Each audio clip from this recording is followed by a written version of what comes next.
Jadi mungkin ini sekedar sharing aja ya teman-teman, juga dari saya yang selaku pegawai KKP. Jadi mungkin saya jelaskan sedikit background saya. Dulunya saya adalah teknik kelautan, satu alma mater dengan Pak Sony. Lalu saya terima di KKP, khususnya di bidang Balai Kawasan Konservasi Perairan Nasional Kupang.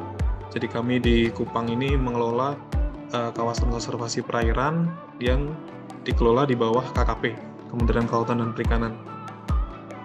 Lalu terkait ide gagasan video tadi, sebenarnya secara gambaran itu sangat bagus, dalam artian yaitulah gambaran kota atau wilayah pesisir yang kita idam-idamkan selama ini.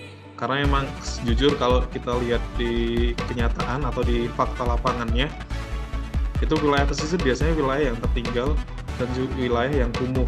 Nah, dengan penataan zona-zona, tadi ada 4 zona: edukasional, ada zona residensial, ada zona environment, dan juga zona ekonomi.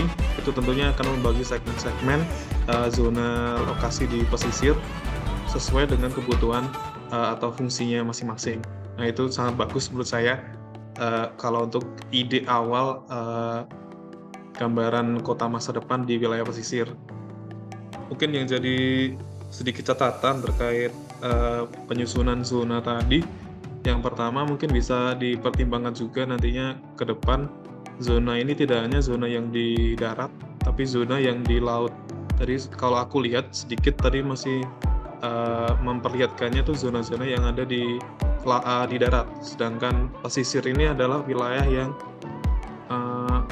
tidak tertutup dari laut juga. Jadi masih ada efek dengan adanya laut di pesisir, itu juga mempengaruhi pemukiman di wilayah pesisir. Jadi mungkin bisa dipertimbangkan juga terkait penyusunan zona yang ada di laut. Itu yang pertama. Terus yang kedua terkait, mungkin di video bisa ditampilkan sedikit, tadi kan ada 4 zona. Nah, idealnya tuh 4 zona itu pembagiannya di pesisir seperti apa sih? Tadi kan sempat dijelaskan dari Mbak Suci, kalau residensial itu lebih mengarah ke darat. Nah, itu bisa digambarkan tadi belum tergambarkan di videonya. Jadi kalau di video tadi masih menjelaskan masing-masing zona, tapi belum kayak aku belum nangkep nih, kayak di video ini tuh residensial enaknya di daerah mana sih? Lalu kayak yang ekonomi juga di wilayah mana? Nah, itu yang aku belum nangkep tadi yang di videonya itu. Kayak mungkin kalau residensial kan emang harus agak jauh dari pesisir atau dari laut, bisa agak menjorok ke darat. Kalau ekonomi tentunya bergabung dengan atau berbatasan dengan pelabuhan, itu juga memungkinkan. Lalu yang terkait environment, tadi juga terkait pengolahan sampah, kayaknya aku belum nangkep sih, maksudnya di videonya itu tadi udah jelas sama Mbak Suci kalau ada pengolahan sampah.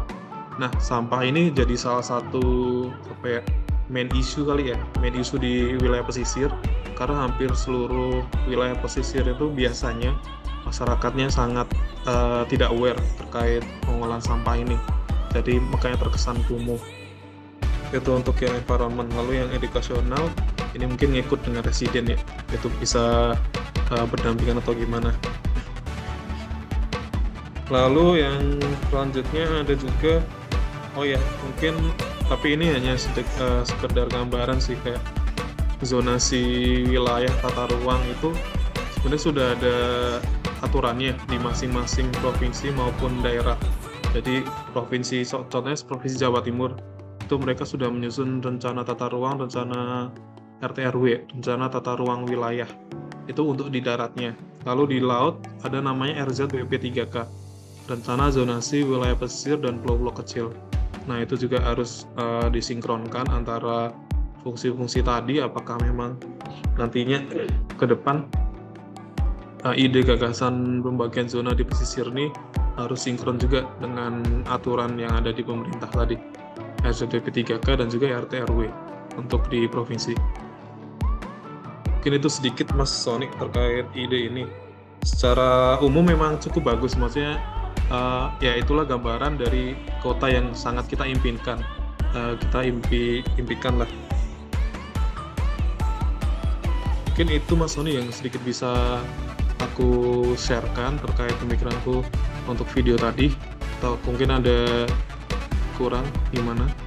Ya, baik, terima kasih Pak Rian sudah memberikan respon kepada gagasan yang sudah diusung oleh tim Mbak Suci melalui PKN VGK. Gitu.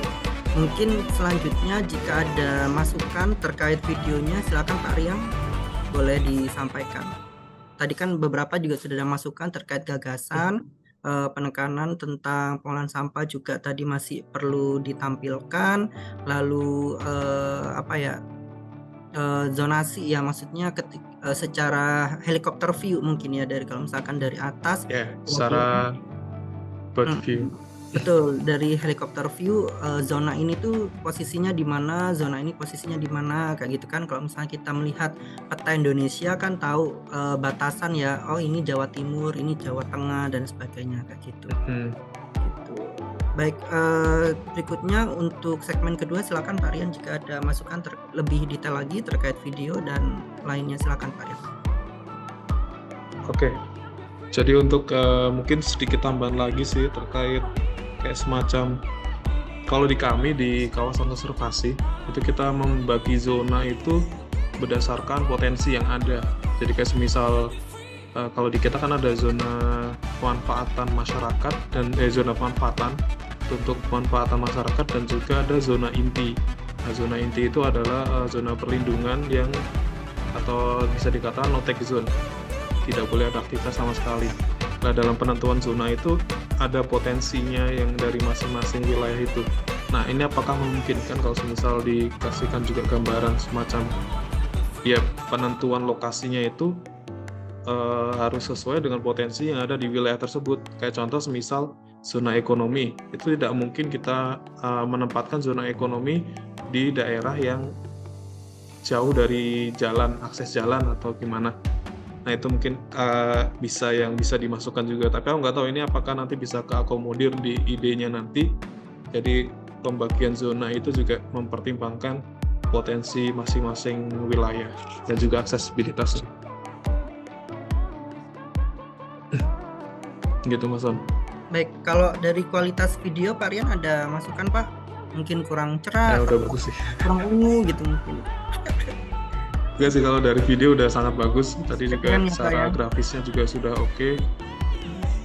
Mantap.